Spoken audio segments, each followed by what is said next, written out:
usaha dari penyedia, Pak gimana nih barang kami mau masuk ke dalam katalog. Nah, itu. Tadi sini jawabannya harus ada usulan produk dulu dari Sesmen, Sekjen atau Sekda ya, Sestama dari Satker. Ya.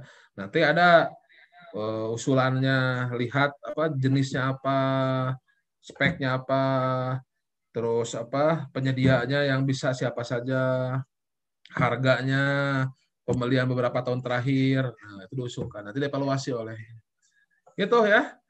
Nah, barulah setelah tayang, nah oke, udah tinggal e-purchasing, nyaman ini oleh user ya. Nanti PPK untuk di atas 200 juta oleh PPK, sampai dengan 200 juta oleh pejabat pengadaan. Ini tampilan katalog ya. Nah, ada negosiasi juga di ujung ya.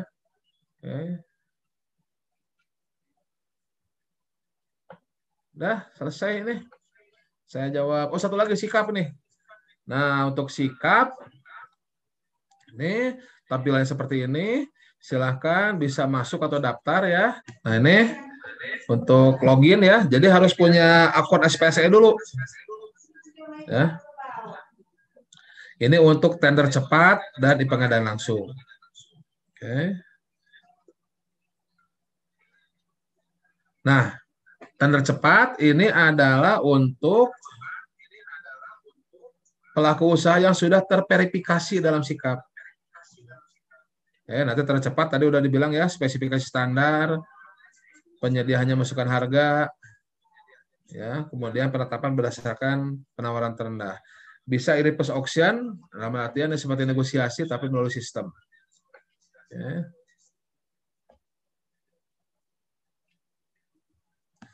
Nah, ini adalah tampilan ketika tender. Nah, yang benar harusnya, nah ini. Ya, ini diverifikasi semua nih harusnya nih. Sama Pokja nih. Tadi yang ditanyakan Pak siapa? Pak Teddy ya. Nah, ini harusnya diverifikasi. Nah, ingatkan ke UKPBJ-nya agar perusahaan Bapak ketika ikut tender diverifikasi. Ya, nah ini tampilannya. Ini tampilan Pokja ya. Karena saya nggak tahu tampilan penyedia ya bagaimana ya. Nah, ini kalau sudah terverifikasi. Ada ininya nih. Nah, ada verified-nya. Cuman hati-hati kalau Bapak Ibu melakukan perubahan data. Kalau melakukan perubahan data satu saja berubah. Nah, itu udah verifikasinya hilang. Ya. Jadi kalau melakukan perubahan data harus diverifikasi lagi, harus ikut tender lagi atau ikut metode pemilihan lagi agar bisa terverifikasi. Itu yang sering dilakukan oleh penyedia yang merasa sudah terverifikasi, tapi kok nggak terundang-undang lagi gitu kan? Oh ternyata ada data yang berubah, itu sehingga tidak terundang lagi. Kemudian yang kedua, bisa juga setting kriterianya tidak sesuai dengan yang dibutuhkan oleh Pokja. Ya, jadi nanti kan Pokja di menu tender cepat itu dia setting kriteria. Saya gambarnya lupa nyimpen di mana tuh. Jadi setting kriteria itu ibaratnya ada apa? Siupnya apa, KBL KBK-nya apa, pengalamannya ya. Nah, ini nanti harus sesuai dengan data yang disikap. Nah, mana yang sesuai, ini dipanggil. Jadi yang sesuai inilah yang dipanggil secara keseluruhan. Ibaratnya keseluruhan lah. Jadi yang sesuai inilah yang terundang. Nah, gini. Ini beda aja gitu ya. Udah, tidak akan bisa terundang. Itu bagaimana caranya agar bisa terundang di dalam sikap. Ya. Itu Bapak Ibu, slide terakhir. Ya, diskusi lah. Diskusi. Silakan. Kita lihat dulu di chat ya. Di chat ada apa aja nih. Apakah e-purchasing berlaku ketentuan kurang dari 2,5 miliar harus lewat UKM? Tidak. Intinya kalau e-purchasing itu apapun yang ada di e-katalog itu bisa dibeli oleh user, oleh pengelola pengadaan. Ya. Jadi yang tayang di katalog itulah yang bisa dibeli. Oke, oleh purchasing ya. Kemudian dari Mbak Indah, surat untuk pengadaan langsung apakah perlu dikirim via email atau fisik? Saya pernah bersurat tapi diminta fisik. Ya, ini masalah fisik atau bukan ini tergantung satkernya juga ya. Tergantung satkernya juga ya. Ya, ini tergantung budayanya. Harusnya sih budaya organisasi sekarang sudah elektronik ya. Gitu ya. Pak Zulkifli, contohin dong Pak yang sikap ada pengadaan langsung. Aduh, nih saya jadi pokjanya bukan untuk pokja pengadaan langsung ya, jadi nggak punya screenshotnya. Nanti saya minta ya, nanti saya harus minta ke pejabat pengadaan. Soalnya saya nggak jadi pejabat pengadaan sekarang, jadi pokja ya. Kalau pejabat pengadaan saya belum pernah sehingga nggak apa. Nanti saya mintakan ya ke pejabat pengadaan ya biar di screenshot ya.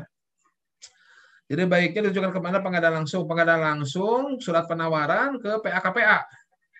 Ke PAKPA atau opsi lain ke pejabat pengadaannya. Ya. Pengadaan langsung metodenya lihat di mana? Di Perpres. Tapi pada intinya pengadaan langsung itu ya sama tadi tahapannya 7 itu, cuman itu disimplifikasi. Pengumumannya jadi undangan. Selanjutnya ya tahapannya sama gitu kan ya. Itu sanggahan jadi pengaduan gitu aja ya. Intinya pengadaan langsung itu tadi user akan mengundang Bapak Ibu satu orang ya yang menurut user itu memenuhi kualifikasi dan spesifikasinya. Nah, makanya agar user tahu kualifikasi dan spesifikasi barang jasa Bapak Ibu harus menawarkan proposal gitu kan. Surat pernyataan minat lah intinya gitu ya. Agar user tahu, oh ini ada perusahaan ini nih, punya ini barangnya nih. Nah nanti kalau membutuhkan dengan nilai sampai dengan 200 bisa diundang pengadaan langsung. Nah sekarang pengadaan langsung itu memang masih ada yang manual, ya mungkin bisa dikatakan banyak yang manual, tapi sudah mulai bergeser ke pengadaan langsung. Ya, sudah tanda kutip dipaksa untuk pengadaan langsung. Nah sehingga apa? Sehingga Bapak Ibu harus masuk ke sikap agar nanti kalau Bapak Ibu sudah dikenal, sudah diketahui oleh user ya itu bisa dipanggil untuk pengadaan langsung. User yang mengajukan ke LKPP Pak Zulkifli untuk pengajuan suatu produk masuk katalog itu berdasarkan ini ada di Perlem LKPP nomor, nah ini nomornya saya lupa, terkait katalog elektronik Pak ya. Jadi itu yang mengajukan user ya. Itu ada di Perlem LKPP. Pak Teddy, kalau kita sudah terdaftar sebagai seller di e-marketplace Bineka, apakah otomatis barang kita sudah dibeli lewat bilah pengadaan atau nah ini ya secara konsepnya harusnya ketika daftar ke Bineka atau ke tadi e-marketplace tadi itu sudah bisa connect ke bilah pengadaan. Ya kalau ada masalah berarti harus komunikasi dengan e-marketplace-nya. Ya kalau saya dengar dari Bineka ketika sudah masuk ke dalam aplikasi Cleanaway tadi ya itu bisa masuk. Kemudian kalau tadi beli-beli apa yang buka pengadaan itu ya. Buka pengadaan itu apa tadi buka pengadaan itu? Beli-beli atau apa? Nah itu jangan ke channel umum tapi harus ke buka pengadaan itu berarti buka pengadaan itu khusus untuk yang pemerintah itu ya mana tadi seperti itu. Nah itu silahkan hubungi ke e-marketplace-nya ya itu untuk teknis agar bisa muncul di bilah pengadaan. Oke. Perubahan data apa di sikap yang menyebabkan verifikasi ulang yaitu sepengetahuan saya ya hampir semua data itunya kalau ada berubah aja itu harus terverifikasi lagi. Misalkan tenaga ahli, ya asalnya si A ganti si B, nah udah, itu tidak akan terundang kalau diverifikasi lagi. Itu ya. Jika kita akan ada perubahan akte pada saat bersamaan, kita akan ikut sebagai penyedia tender. Apakah akte baru bisa kita upload pada saat proses tender selesai supaya akun kita tetap aktif? Oh, ini gimana nih perubahan akte bersamaan sebagai penyedia tender? Seharusnya sih tidak menjadi masalah ya dalam artian nanti ketika verifikasi bisa ditujukan ya akte lamanya ini perubahan barunya ini gitu kan seharusnya seperti itu. Tapi kalau di akun sebaiknya jangan dulu dirubah. Kalau di akun ya di akunnya jangan dulu dirubah bagusnya ini teknis ya.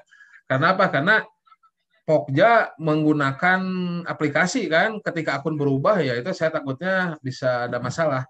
Tapi secara real kan ada buktinya kan, yang lama mana ya berubah ke yang baru, gitu ya. Bagaimana cara cek bahwa sudah terverifikasi? Di dashboard penyedia di Sikap itu ada tanda itu, ya. Tuh ada checklistnya seperti itu di dashboard penyedia. Oke, baik Bu sekalian. Ada pertanyaan lain? Silakan mau live chat, raise hand kalau mau live chat. Ada yang mau bicara langsung? Gantian bicaranya? Tidak ada. Kalau tidak ada kita cukupkan sampai di sini. Oh, masih mau chat. Jika perusahaan sudah masuk katalog supaya user saat bisa klik perusahaan kita bagaimana? Ini ya tinggal ya ibaratnya sosialisasi tadi, surat penawaran, pemberitahuan bahwasannya barang kami sudah ada dalam katalog elektronik. Ya contoh sederhananya begini. Misalkan Pak Deni, saya nggak tahu Pak Deni tidak apa ya. Misalkan apa tadi ada PJU ya. Misalkan kalau PJU, oh kita tahu nih ada pengadaan PJU di Dinas Pertamanan mana gitu ya. Nah, kita bikin surat pemberitahuan ataupun pernyataan minat gitu ya untuk ya tadi mengikuti pengadaan di Satker Bapak Ibu, di Satker si PA-nya itu, di Dinas Pertamanan gitu ya. Pada Kepala Dinas di Pertamanan, kami dari PT ini mempunyai barang dengan spesifikasi ini gitu kan. Tuh apa akan ya silakanlah bahasanya lah, intinya kami melihat di dalam RUP ada pengadaan ini, nah bisa menjadi pertimbangan barang kami agar bisa dipilih oleh Satker Bapak Ibu yang di dinas itu gitu kan. Sebagai informasi kami sudah tersedia dalam katalog elektronik dengan apa kode barang ini atau link ini. Nah, itu aja simpel gitu kan. Ya.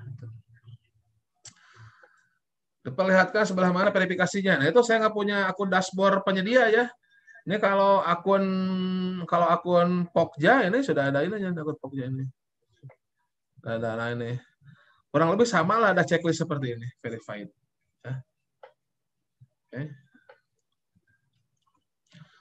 Charles, jadi kalau pelaku usaha mau daftar pengadaan barang jasa, apakah daftar terpisah baik di Sikap atau SPSE?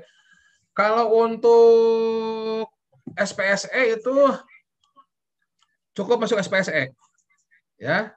Nanti Sikap itu login pakai SPSE. Oke, loginnya pakai SPSE. Oke. Kalau bela pengadaan itu daftarnya ke e-marketplace masing-masing. Nah, gitu.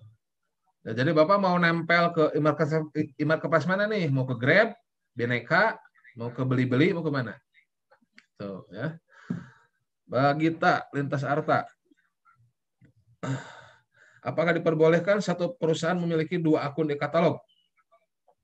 Hanya peruntukannya berbeda, yang handle berbeda untuk dua kategori. Intinya ini saja sih, intinya itu kembali ke Perpres terkait konflik of interest. Tadi sudah ya kalau nggak salah ya. Nah, jadi apa? Nah ini. Jadi jangan sampai dua perusahaan dikendalikan oleh satu direksi atau komisaris atau personal inti ya. Nah, ikut pada proses pemilihan tender yang sama. Gitu ya. Tapi kalau satu perusahaan dia memiliki dua barang berbeda, berarti kan dua paket yang berbeda itu, nggak masalah itu. Kalau dua paket berbeda ya, dua kategori berbeda. Misalkan ini Lintas Arta satu kategori jualan apa komputer, satu kategori jualan apa makanan, misalkanlah gitu. Saya ngarang aja ya. Nah itu dua kategori berbeda ya gitu.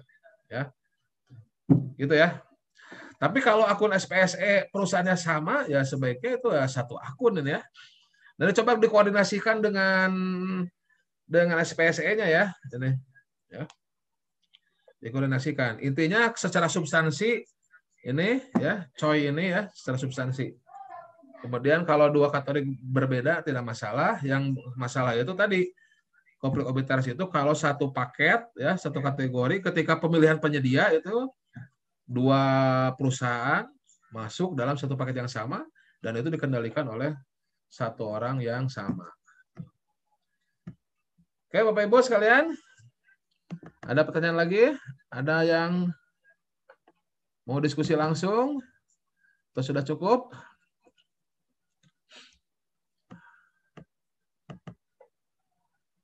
Oke. Kalau tidak ada, pada intinya silahkan ya. Saya yakin ini sebetulnya belum mencakup keseluruhan ya. Pada intinya silahkan. Ini nomor kontak saya ya, Bapak sekalian. Ini nomor kontak saya. Apabila ada yang mau didiskusikan, ya silahkan. Jangan sungkan, jangan ragu. Ya. Baik, Bapak Ibu. Kita cukupkan sampai di sini ya. Saya ucapkan terima kasih atas perhatiannya. Dari pagi sampai sore ya. Oke. Saya mohon maaf apabila ada kekurangan ya. Kemudian juga saya mohon maaf apabila saya tidak bisa menyapa ataupun berkenalan secara langsung dengan Bapak Ibu. Ini semuanya mohon maaf ya. Intinya mudah-mudahan apa yang disampaikan pada hari ini sedikit banyak ada manfaatnya untuk Bapak Ibu yang baru ya untuk masuk ke dalam pengadaan barang jasa pemerintah. Baik Bapak Ibu, sekali lagi terima kasih. Kita tutup dengan alhamdulillahirrahmanirrahim. Assalamualaikum warahmatullahi wabarakatuh. Salam sehat. Warahmatullahi wabarakatuh. Terima kasih Pak Ali.